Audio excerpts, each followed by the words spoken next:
স্বাগত Asian prime নিউজে। আপনাদের সাথে আছে শারমিন রুমি এবং একই সাথে আমি সারা মেহজাবিন। চলে যাব পুরো খবরে।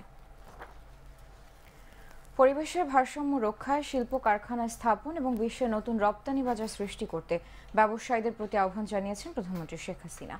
সকালে জাতীয় রপ্তানি ট্রফি বিতরণ অনুষ্ঠানে তিনি আরও বলেন, বাংলাদেশকে অর্থনৈতিকভাবে আরও শক্তিশালী করতে ব্যবসায়ীদের সর্বোচ্চ সুবিধা দেওয়া হবে।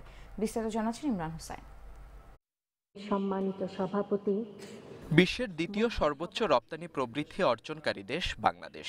গত 2018-19 অর্থ বছরে রপ্তানি আয় হয়েছে 46.87 বিলিয়ন মার্কিন ডলার, যা পূর্ববর্তী বছরের তুলনায় 14.30% বেশি।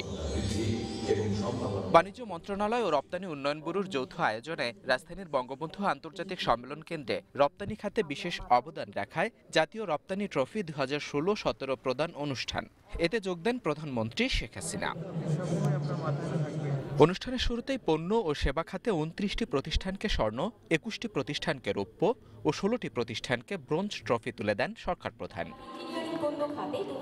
প্রধানমন্ত্রী বলেন, এ ধরনের আয়োজনে রপ্তানিকারকদের উৎসাহ দেওয়ার পাশাপাশি লক্ষ্যমাত্রা পূরণে সহায়ক হবে। কারণ আমরা চাই আরো বেশি নতুন নতুন এন্টারপ্রেনিয়র গড়ে উঠুক, বিশেষ করে আমাদের যুব সমাজ, তাদের কর্মসংস্থানের ব্যবস্থা হোক, সেটাই আমাদের লক্ষ্য।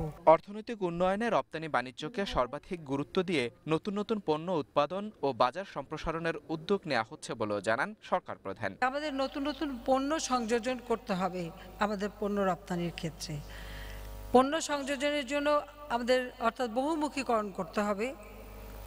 সেই সাথে আমাদের পৃথিবীর বিভিন্ন দেশে কোন জাতীয় পণ্যের চাহিদা বেশি, সেদিকটা বিশেষভাবে দৃষ্টি দিতে হবে। দেশে এখন মাথাপিছু আয় $1,909। প্রধানমন্ত্রীর আশা, শীঘ্রই মাথাপিছু আয় $2,000 ছাড়িয়ে যাবে। এজন্য দেশে পরিবেশ বান্ধব শিল্পায়ন বাড়ানোর কথা বলেন তিনি।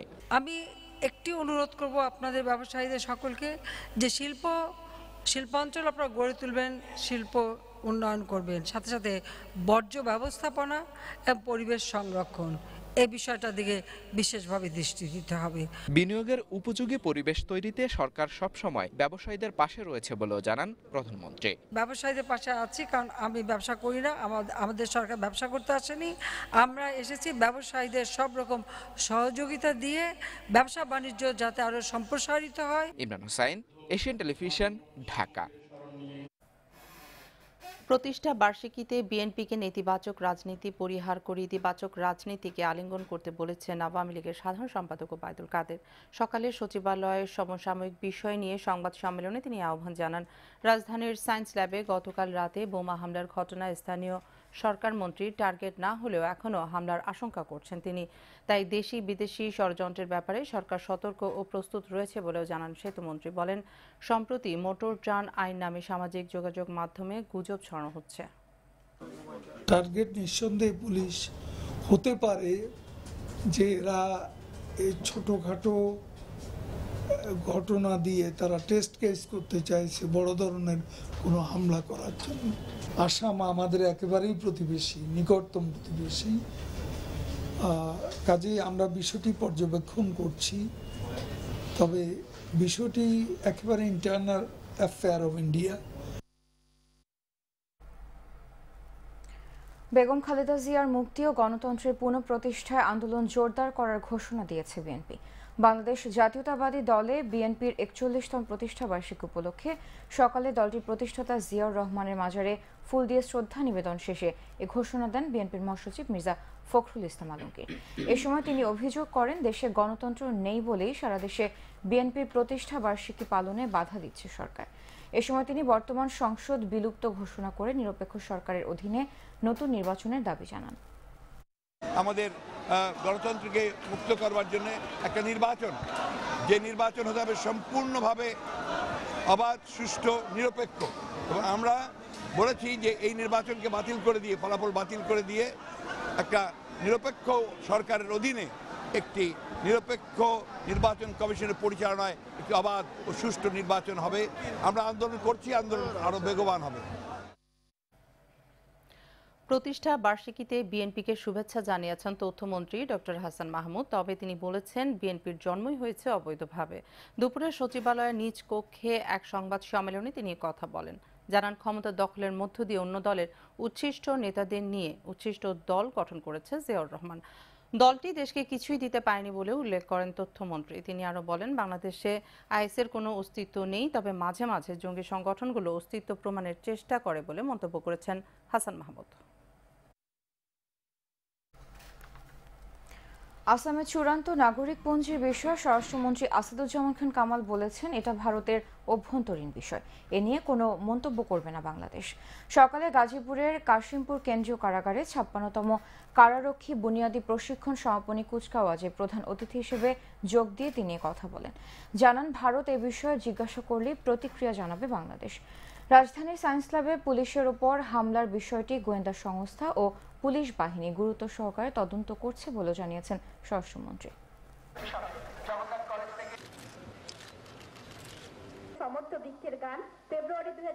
আমরা কোনো দেশের অভ্যন্তরীণ ব্যাপারে আমরা কোনো মন্তব্য করছি না এবং করতে চাই না। তারা যদি আমাদের সঙ্গে কিছু জিজ্ঞাসাবাদ করে তখনই আমাদের প্রতিক্রিয়াটা আমরা জানাবো। মন্ত্রী মহোদয়ের গাড়ির বহরে অ্যাটাক হয়নি, এটা একটা হঠাৎ করেই একটা দুর্ঘটনা ঘটেছে। এটা নিয়ে আমাদের যা গোয়েন্দা সংস্থা, আমাদের পুলিশ বাহিনী এটা তদন্ত করছে। তদন্তের পরে আমরা জানাতে পারবো কে করেছে, কেন করেছে। বরগুনার আলোচিত রিফাত শরীফ হত্যা মামলায় তার স্ত্রী আয়েশা সিদ্দিকা মিন্নি সহ ২৪ জনকে আসামি করে আদালতে অভিযোগপত্র দিয়েছে পুলিশ। এই মামলার ১ নম্বর আসামি করা হয়েছে রিফাত ফরাজিকে, যিনি বরগুনা জেলা পরিষদের চেয়ারম্যান দেলোয়ার হোসেনের ভাইরার ছেলে। আর নিহত রিফাতের স্ত্রী মিন্নিকে করা হয়েছে ৭ নম্বর আসামি, যার নাম এ মামলার এজাহারে ছিল ১ নম্বর সাক্ষী হিসেবে। মামলার তদন্ত কর্মকর্তা পরিদর্শক মোহাম্মদ হুমায়ুন কবির রোববার বরগুনা জ্যেষ্ঠ বিচারিক হাকিম মোহাম্মদ সিরাজুল ইসলাম গাজীর আদালতে এই অভিযোগপত্র দাখিল করেন। তিনি জানান, অভিযোগপত্রের ২৪ আসামির মধ্যে ৯ জন পলাতক, বাকি ১৫ জন কারাগারে রয়েছে। গত ২৬ জুন বরগুনার সরকারি কলেজের সামনে সন্ত্রাসীরা প্রকাশ্যে রামদা দিয়ে কুপিয়ে গুরুতর আহত করে রিফাত শরীফকে। পরে গত ১৬ জুলাই এই ঘটনায় রিফাতের স্ত্রী মিন্নিকে গ্রেফতার দেখায় পুলিশ। যদিও ২৯ আগস্ট শর্ত সাপেক্ষে হাইকোর্ট থেকে জামিন পান মিন্নি, আজই এই জামিনের বিরুদ্ধে আপিল করেছে রাষ্ট্রপক্ষ।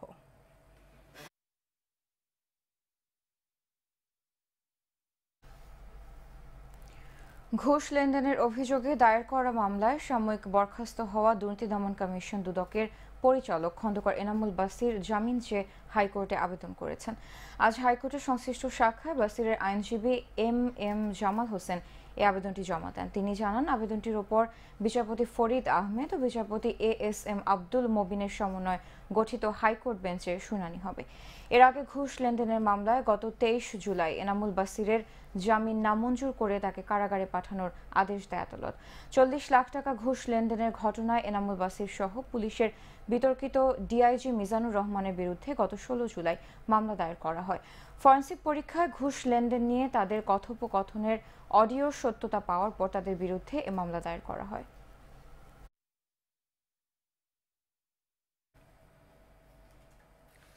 জাতীয় পার্টির সাবেক চেয়ারম্যান প্রয়াত হোসেন মোহাম্মদ এরশাদের শূন্য ঘোষিত রংপুর ৩ আসনে আগামী ৫ অক্টোবর উপনির্বাচন অনুষ্ঠিত হবে। এই উপনির্বাচনে সবগুলো কেন্দ্রে ভোট গ্রহণের জন্য ব্যবহার করা হবে ইভিএম। সকাল ৯টা থেকে শুরু হয়ে ভোট গ্রহণ চলবে বিকেল ৫টা পর্যন্ত।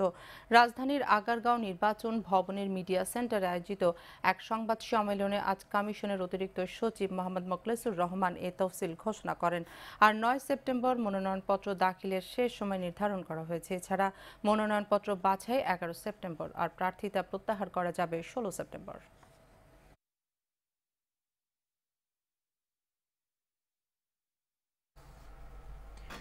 ডেঙ্গু রোগে আক্রান্ত হয়ে সারা দেশে হাসপাতালে ভর্তির সংখ্যা কমলেও থামেনি এখনো মৃত্যুর মিছিল। প্রতিদিন দেশের কোনো না কোনো জায়গায় প্রাণ হারাচ্ছে সাধারণ মানুষ। সরকার ও সিটি কর্পোরেশনের কঠোর পদক্ষেপের কারণে কিছুটা ডেঙ্গুর প্রকোপ কমে আসলেও তা স্বাভাবিক নয় বলে জানান সোহরাওয়ার্দী মেডিকেল কলেজ হাসপাতালের চিকিৎসকরা। আর জানাচ্ছেন বিপুল দেব রায়। জুয়েল মিয়া, যার চেহারায় ফুটে উঠেছে নানা অনিশ্চয়তা, তার অপলক দৃষ্টি জানান দিচ্ছে ডেঙ্গু জ্বরের কাছে কতটা অসহায় সে। গত এক সপ্তাহ ধরে সোহরাওয়ার্দী মেডিকেল কলেজ হাসপাতালের বেডে ডেঙ্গু রোগে কাতরাচ্ছেন 13 বছরের এই শিশুটি। প্রথম তো অনেক খারাপ ছিলাম, এখন তো একটু সুস্থ আছি। এদিকে হাসপাতালটির শিশু ওয়ার্ডে গিয়ে দেখা যায় পরম যত্নে এক মা তার শিশু সন্তানকে সেবা যত্ন করছেন। ভাগ্যের নির্মম পরিহাসে আজ হাসপাতালের বেডে সময় পার করছেন বলে জানান তিনি। 5 দিন ওর ওষুধ খাওয়াইছে যাব, তখন ওষুধ খাওয়াইছে তখন ঠিক হয় না, তারপরে আবার যে এখানে আসছি। সারা দেশে হাসপাতালে ভর্তি ডেঙ্গু রোগীর সংখ্যা কমে আসলেও এখনো স্বাভাবিক বলতে নারাজ সোহরাওয়ার্দী মেডিকেল কলেজ হাসপাতালের এই পরিচালক। স্বাভাবিক বলার মনে হয় এখনো সময় আসে না, তবে এটা ডাউনওয়ার্ড ট্রেন্ডে আছে, যখন আমাদের বিশ্বাস যেটা ডাউনওয়ার্ড ট্রেন্ডেই থাকবে। ডেঙ্গু রোগ যাতে ভবিষ্যতে আর বিস্তার লাভ করতে না পারে তার জন্য সুদূর প্রসারী পদক্ষেপ নেওয়ার কথা জানান সংশ্লিষ্টরা। বিপুল দেবরাই, এশিয়ান টেলিভিশন, ঢাকা। বঙ্গবন্ধুর স্বপ্নের সোনার বাংলা গড়তে সবাইকে প্রধানমন্ত্রী শেখ হাসিনার পেছনে ঐক্যবদ্ধ থাকতে হবে, কেননা ঘূর্ণিচক্র এখনও থেমে নেই। বঙ্গবন্ধু সৈনিক লীগ আয়োজিত শোক দিবসের আলোচনা সভায় এমনটি জানিয়েছেন এশিয়ান টেলিভিশন ও এশিয়ান গ্রুপের চেয়ারম্যান এবং বঙ্গবন্ধু সৈনিক লীগের সভাপতি আলহাজ হারুনুর রশিদ সিআইপি। ঘূর্ণিচক্রকে সমূলে উৎপাটন করা না হলে তারা বারবার ছোবল দেবে বলে সতর্ক করেন তিনি। মেহেদী হাসানের রিপোর্ট, দেখুন বিস্তারিত। শোকাবহ আগস্ট উপলক্ষে রাজধানীর বঙ্গবন্ধু অ্যাভিনিউয়ে বঙ্গবন্ধু সৈনিক লীগের এই আলোচনা সভা ও মিলাদ মাহফিল। এ সময় বঙ্গবন্ধু সৈনিক লীগের নেতাকর্মীরা বঙ্গবন্ধুর জীবনের নানা দিক তুলে ধরেন। বঙ্গবন্ধুর উপরে কথা বলার জন্য কোনো দল করতে হয় না, কোনো বিএনপি করতে হয় না, কোনো জাসদ করতে হয় না। বঙ্গবন্ধু যা চেয়েছিলেন সারাদিন উনি সংগ্রাম করেছেন এবং জীবনকে উৎসর্গ করে দিয়েছেন, জেল খেটেছেন এবং জীবন মরণ উনি এই দেশে মানুষের শান্তির জন্য উনি অনেক কষ্ট করেছেন। আমাদের মাননীয় প্রধানমন্ত্রী দিকে দোয়া করবেন যে আল্লাহ উনাকে হায়াত দেন, ওনাকে সাবাত দেন। প্রধান অতিথির বক্তৃতায় সংসদ সদস্য নার্গিস রহমান বঙ্গবন্ধুর অসমাপ্ত কাজ যাতে প্রধানমন্ত্রী শেখ হাসিনা সমাপ্ত করতে পারেন সেজন্য তার পেছনে সবাইকে ঐক্যবদ্ধ থাকার আহ্বান জানান। এতগুলো মানুষ হারিয়ে উনি এই শোককে শক্তিতে পরিণত করতেছেন শুধু আমাদের জন্য, এই বাংলাদেশের জন্য, এই জনগণের জন্য।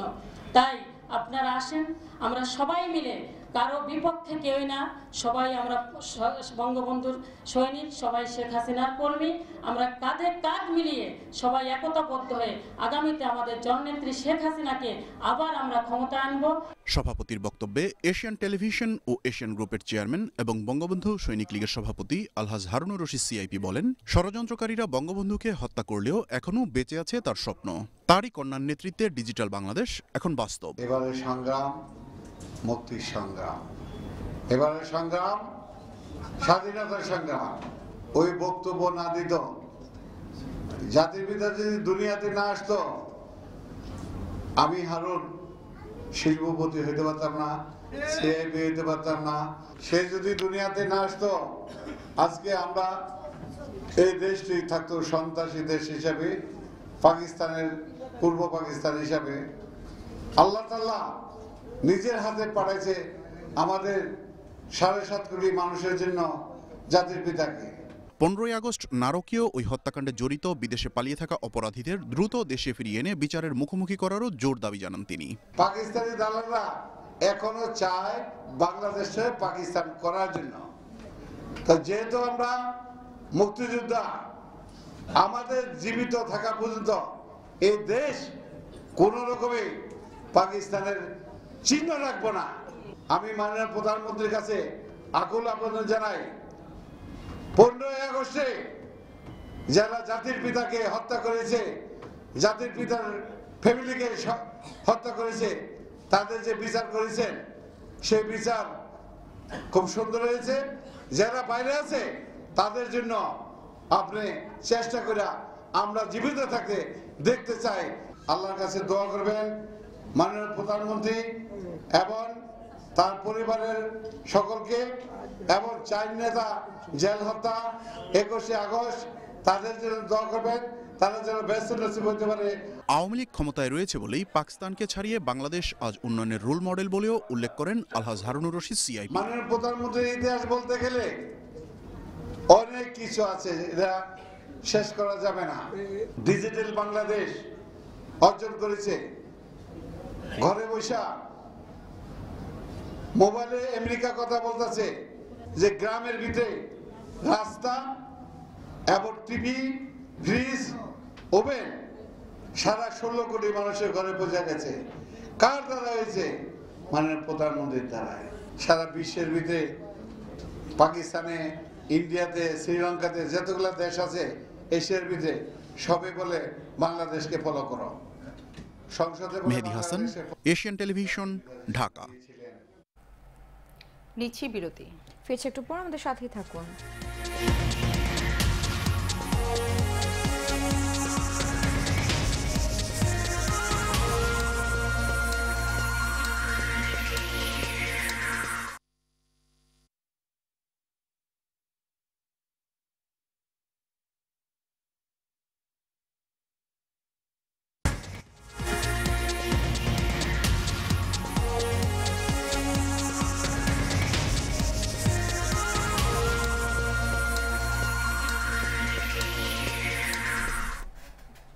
সংবাদ বিরতি শেষে আবারও স্বাগত এশিয়ান প্রাইম নিউজ। আপনাদের সাথে আছি আমরা দুজন, সারমিন জাবিন এবং আমি শারমিন রুমি। এই পর্যায়ে সারা বাংলায়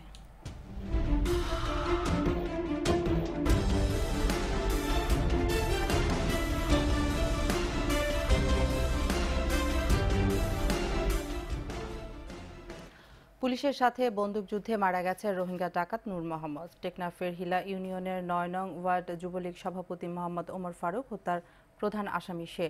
ভোর 5:45টার দিকে ঘটনা ঘটে। গতরাতে নূর মোহাম্মদকে গ্রেফতার করার পর তাকে নিয়ে অভিযানে যায় পুলিশ। সে সময় পুলিশের ওপর গুলি করতে শুরু করে নূর মোহাম্মদের বাহিনীর সদস্যরা। আত্মরক্ষার্থে পাল্টা গুলি চালায় পুলিশ। পরে গুলিবিদ্ধ নূর মোহাম্মদকে উদ্ধার করে নেওয়া হয় হাসপাতালে। সেখানে চিকিৎসাধীন অবস্থায় মারা যায় সে। এ ঘটনায় গুলিবিদ্ধ হয় পুলিশের ওসি সহ 3 সদস্য। এ সময় বিপুল পরিমাণ ইয়াবা ও আগ্নেয়াস্ত্র উদ্ধার করা হয়।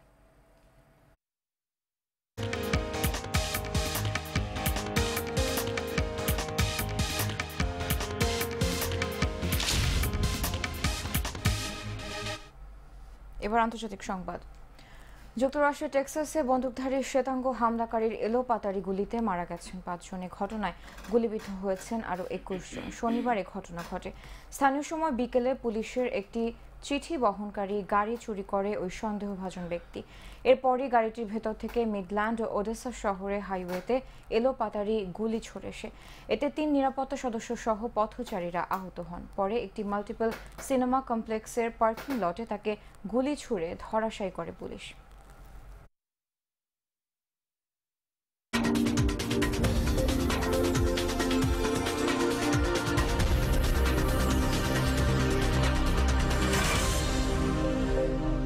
খেলার খবর।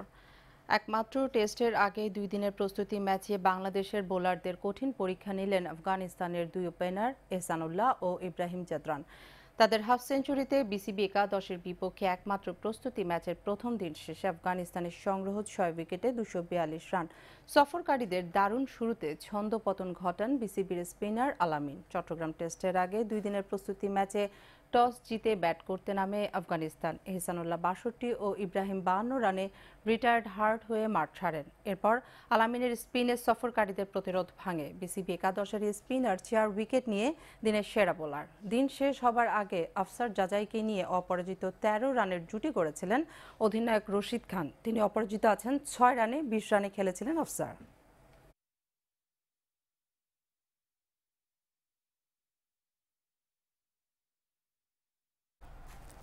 এই ছিল এখনকার আয়োজন। আমাদের পরের সংবাদ দেখার আমন্ত্রণ রইল। এতক্ষণ সাথে থাকার জন্য আপনাদের সবাইকে ধন্যবাদ। শুভরাত্রি। ধন্যবাদ।